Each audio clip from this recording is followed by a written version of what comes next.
Bonjour et bienvenue sur Pavillon Réno. Cette vidéo va faire suite à la précédente qui était sur l'agrandissement de nos ouvertures. Là maintenant ça fait quelques mois que nos menuiseries sont installées. On a pu vivre une canicule et des températures négatives au mois de janvier.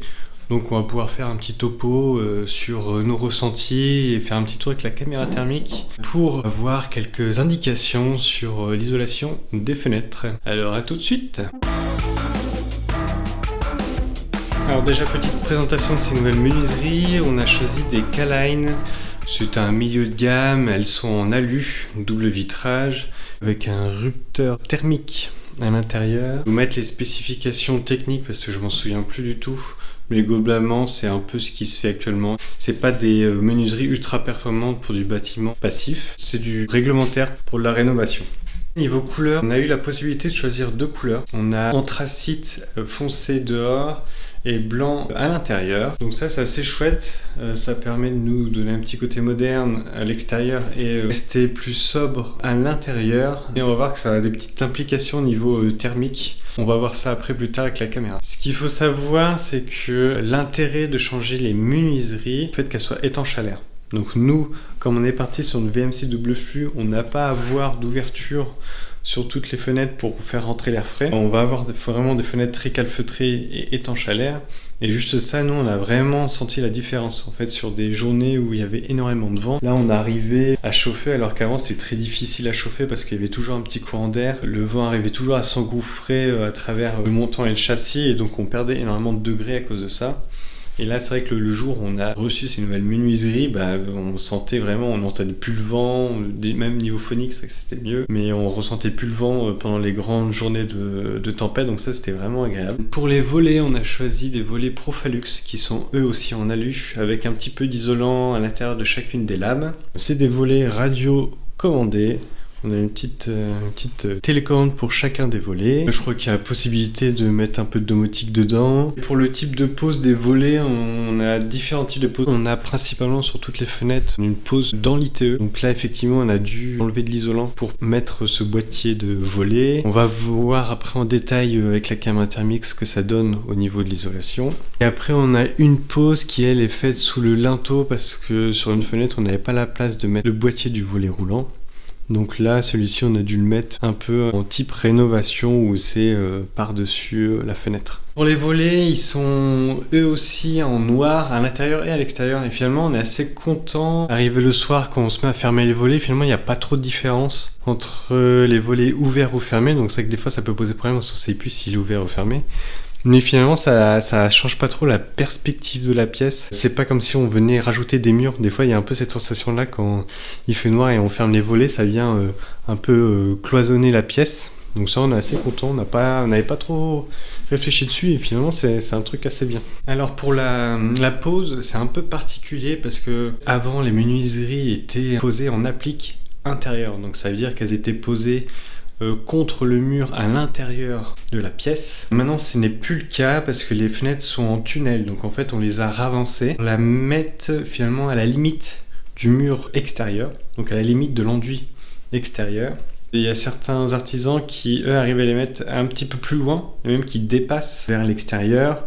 Et nous, l'artisan, lui, avait pour habitude de poser de cette façon-là, avoir tout au même niveau, le mur extérieur et les nouvelles menuiseries. On a fait ça parce que ça permet de réduire les ponts thermiques sur les fenêtres et donc de gagner un petit peu en isolation. Donc là, comme on peut voir sur cette fenêtre, en fait la partie à droite est la partie qui était avant à l'extérieur de la maison qui maintenant se retrouve à l'intérieur, et la partie à gauche est en fait c'est l'ITE qui a été rajouté ensuite. Donc ce qui veut dire en fait c'est que maintenant on a un travail d'habillage autour de chacune des menuiseries, donc c'est un petit boulot qu'il faut prévoir et budgétiser si vous voulez pas le faire vous-même. L'autre inconvénient qu'il y a, la fenêtre s'ouvre qu'à 90 degrés, on peut pas l'ouvrir plus. Donc ça c'est un truc qu'il faut savoir, qui nous dérange pas spécialement, mais qu'il faut savoir. Voilà, faut pas être pris au dépourvu quand vous allez installer comme ça vos fenêtres. Et voilà, je crois qu'il n'y a pas d'autres inconvénients. Après, au niveau de la pose, elle est pas plus compliquée. Donc c'est vrai que si vous changez l'ITE, si vous changez vos menuiseries et rajoutez l'ITE peu de temps après, ça vaut le coup de mettre cette pose là parce qu'elle n'est pas plus chère, si ce n'est l'habillage à refaire. Ça enlève un sacré pont thermique. Pour la pose des fenêtres, il y a quand même pas mal de choses à anticiper et à faire attention. Donc on va vous faire une petite liste de ce que nous on a réussi à anticiper ou pas au niveau de nos fenêtres pour que vous puissiez avoir une petite idée si vous changez vos menuiseries de ne pas tomber dans les mêmes pièges que nous. Ce qu'il faut faire attention, c'est qu'il y a différents types de porte-fenêtres finalement. Il y a des porte-fenêtres qui vont vraiment ressembler à une fenêtre. Donc c'est-à-dire qu'on a une poignée uniquement à l'intérieur qui va permettre d'ouvrir intégralement la fenêtre. Et on a aussi une autre type de porte-fenêtre qui s'apparente plus à une porte. Et donc là, on a une poignée intérieure-extérieure et des clés. Donc ça, c'est assez intéressant finalement, comme nous, on va avoir une terrasse de l'autre côté. Donc il faut qu'on puisse de temps en temps pouvoir fermer depuis l'extérieur. Là, il nous faut obligatoirement une poignée. Donc c'est un truc à faire attention. Nous, on l'a fait que sur une des portes-fenêtres. Peut-être qu'on aurait dû faire sur les deux, mais ça réduit un petit peu la surface de vitrage parce qu'il y a un surplus qui est rajouté pour mettre tout le mécanisme d'ouverture pour la clé. Et donc ça réduit un peu. Donc nous on l'a fait que sur une des portes-fenêtres, celle qui est la plus opposée de la porte d'entrée. On s'est fait avoir sur une fenêtre au niveau d'une position d'une poignée. En fait c'est dans l'escalier, on a une toute petite fenêtre. Et la poignée s'est retrouvée beaucoup trop basse en fait. Et c'est pas tellement pratique, on aurait dû la mettre sur une position plus haute, mais c'est un truc à faire attention sur certaines fenêtres, de modifier la position de la poignée ou de la mettre au bon endroit. Donc elle est juste pas au bon endroit, quoi. On a aussi dans la cuisine mis une imposte. Donc c'est une partie fixe qui ne s'ouvre pas. On l'a mis en partie basse de la fenêtre parce qu'en fait ici on aura un meuble bas qui va se mettre dans la continuité de la fenêtre, et donc on veut pouvoir poser dessus par exemple un robot et pouvoir continuer à ouvrir la fenêtre sans avoir besoin de débarrasser le meuble. Donc pour ça on a mis une imposte en bas de fenêtre, mais avec le recul en fait on aurait peut-être préféré mettre ça sur toutes les fenêtres parce que ça permet finalement de pouvoir laisser des plantes sur le rebord de la fenêtre et pouvoir continuer à ouvrir celle-ci sans avoir à débarrasser. Et à l'étage, en fait, ça permet de faire un corps de garde facilement et rajouter un petit peu de sécurité sur les fenêtres qui sont à l'étage parce que ça permet de ne pas basculer facilement par la fenêtre. Pour la porte-fenêtre de la cuisine, on a aussi quelques réflexions pour l'ouverture de celle-ci, enfin pour les proportions.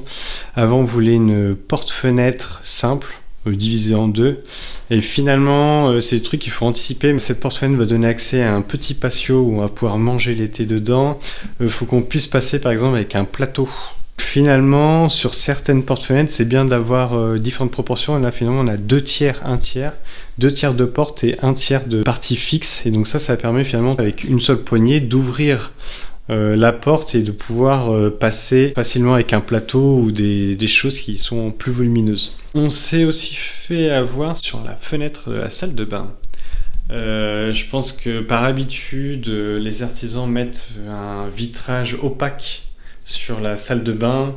Et en fait, nous, on n'en avait pas besoin parce que ça donne sur... Il n'y a pas de vis-à-vis, ça donne sur notre jardin avec notre haie. Donc, nous, on voulait garder le plus de clarté. En fait, là, c'était écrit dans le devis, en fait. C'était marqué, écrit I200. C'est vrai que sur les devis de menuiserie, il faut faire attention sur chacune des références. C'est plein de noms de code qui, finalement, qui n'est pas connu par le commun des mortels. Et I200, c'est une référence de filtre opaque qu'on met sur les fenêtres. Donc, c'était marqué clairement sur le devis que ça allait être opaque. Mais on n'a pas fait du tout attention sur ce fameux I200. Et donc une fois posé, c'est vrai qu'on était un petit peu déçus sur le fait que la fenêtre était opaque. Le fait de poser les fenêtres un peu en sandwich, le fait qu'elles se retrouvent entre l'ancien mur de la maison et l'ITE, en fait, il y a un gros travail d'habillage qui sera à faire. Alors soit vous trouvez un plaquiste qui puisse faire ce travail-là, soit vous devez le faire vous-même. Nous, on va le faire nous-mêmes, et donc c'est quand même un gros boulot, parce que sur certaines fenêtres, on n'a pas la possibilité de mettre du placo tout autour, donc il faut qu'on fasse tout l'habillage au plâtre, donc ça va demander un petit peu de talent que nous n'avons pas encore. Ce qui peut être fait pour réduire un peu la complexité, c'est par exemple toutes les fenêtres où il n'y a qu'une seule ouverture, c'est de mettre par exemple, décaler la fenêtre le plus possible du côté de la poignée, donc ça permet, comme il n'y a pas de charnière de ce côté-là, de pouvoir mettre un placo, et de l'autre côté d'avoir le plus d'espace possible pour pouvoir mettre un placo. Donc des fois ce n'est pas possible, donc on va devoir refaire le tour de fenêtre directement au plâtre. Donc je pense que je vais faire une vidéo dédiée dessus parce que je n'en avais pas trouvé. Je sais pas s'il y a des techniques particulières. Je pense que je vais poser un petit grillage parce qu'il y a quand même un changement de matière entre les deux. Donc je sais pas trop comment je vais me débrouiller là-dessus. Mais voilà, c'est un petit budget à prévoir si vous voulez pas le faire vous-même.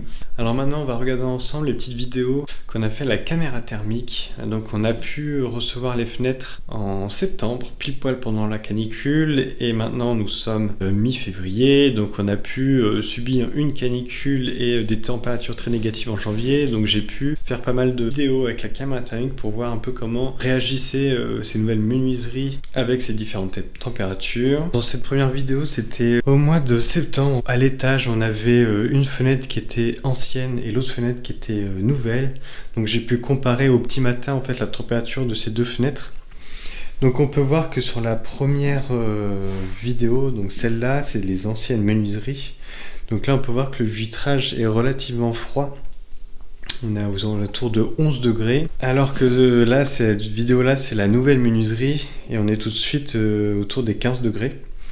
Donc c'est vrai qu'au niveau du vitrage, on a senti tout de suite la différence. Au niveau du vitrage et de l'étanchéité à l'air, donc ça c'était très agréable.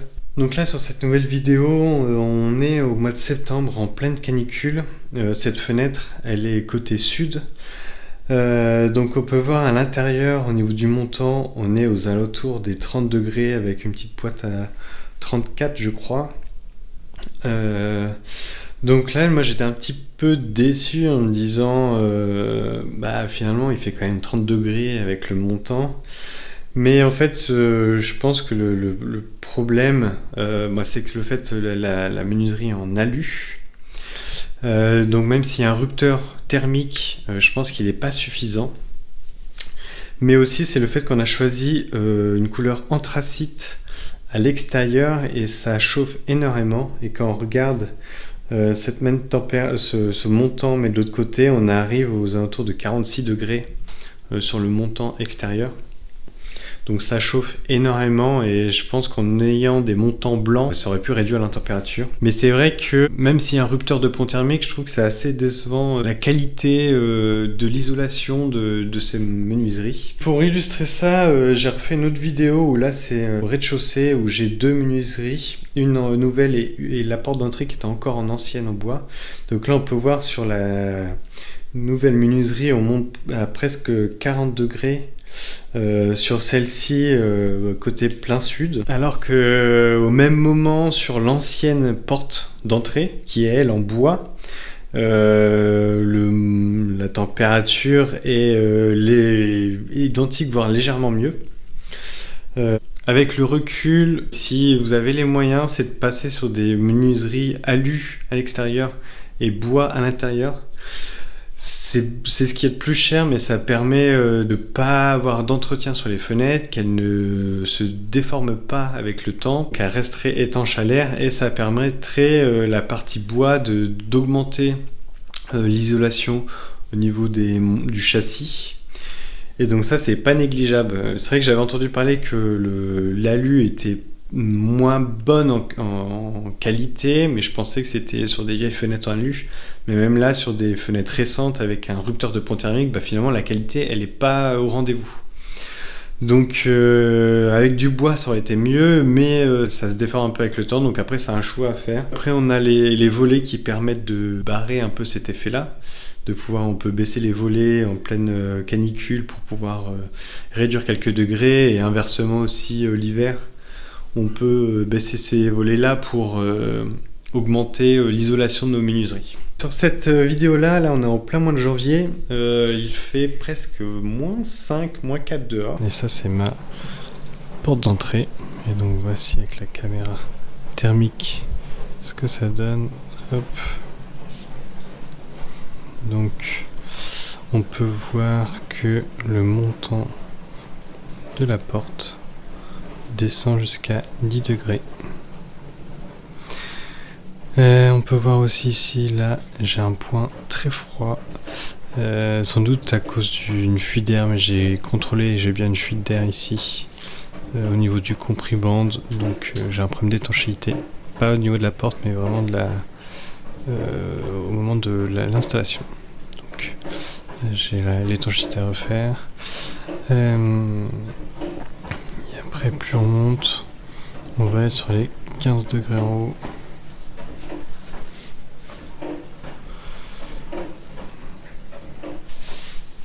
Hop.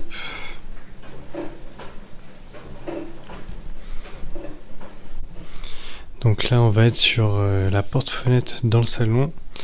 Là, les volets sont baissés. Et donc, on peut voir que lui, le montant est à 17 degrés. On descend à 15 degrés autour. Et en bas, on descend à 13 degrés. Donc, c'est vrai que volet baissé, on gagne quelques degrés.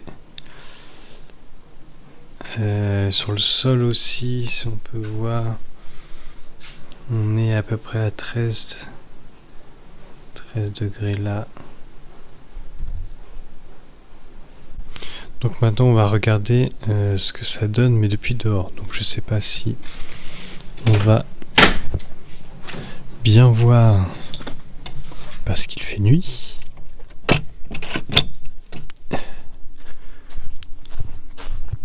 Donc dehors, ouais, on est même un peu plus bas. Donc je vais recalibrer. Hop. Donc là, sur la porte, donc on peut voir, on peut monter jusqu'à 4 degrés en haut. 4 degrés en haut. Chut. Donc ça c'est mon ITE, où là il est relativement bien. On voit qu'on est petit. Ici c'est ma lame d'air qui permet de ventiler mon bardage, qui fait ça. Donc voilà, bon après ici je sais que moi j'ai un travail à faire avec le soubassement. Et donc là si je regarde la fenêtre, elle qui est volet fermé juste à côté.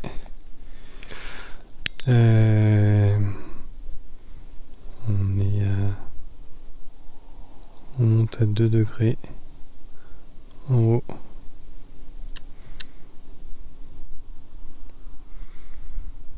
Ouais, c'est ça, 2 degrés. C'est quand même moins chaud que ici. Donc ça vaut quand même le coup de mettre des volets même si on est en double vitrage. Hop. Idem ici pour notre fenêtre de la cuisine. Oui, il fait un peu plus chaud, mais ça va, ça vaut quand même le coup. Donc après pour le reste de l'ITE, on voit qu'elle est plutôt bien. Avec ici une partie un peu plus chaude où c'est la fin de ventile. Pour faire un petit récapitulatif sur ces menuiseries, le fait de changer c'est vraiment agréable au niveau de l'étanchéité à l'air. Le vitrage c'est top. Peut-être si vous avez les moyens d'aller sur du triple vitrage. Nous ce qu'on conseillerait c'est avec le 100% alu. C'est peut-être pas ce qu'il y a de plus performant, et si vous pouvez prendre aussi en plus du alu bois, c'est top. Sinon au niveau de la pose en tunnel, le fait de l'avancer c'est mieux. Après il n'y a pas besoin spécialement je trouve de l'avancer un peu plus. Au niveau des volets, il y a son intérêt quand même de mettre des volets, on peut le voir. Nous on gagne quand même quelques degrés le fait de descendre les volets. Les couleurs au niveau des fenêtres, faire attention de favoriser au plus possible des couleurs claires sur les fenêtres pour éviter cette chaleur là pendant les canicules. Merci beaucoup d'avoir regardé la vidéo jusqu'au bout. Si vous avez des questions, n'hésitez pas, ou s'il y a des choses que vous voulez que je complète avec la caméra thermique, je peux le faire. Donc n'hésitez pas à poser vos questions et petites expériences que vous auriez envie que je fasse. Et bien merci beaucoup, à la prochaine, ciao!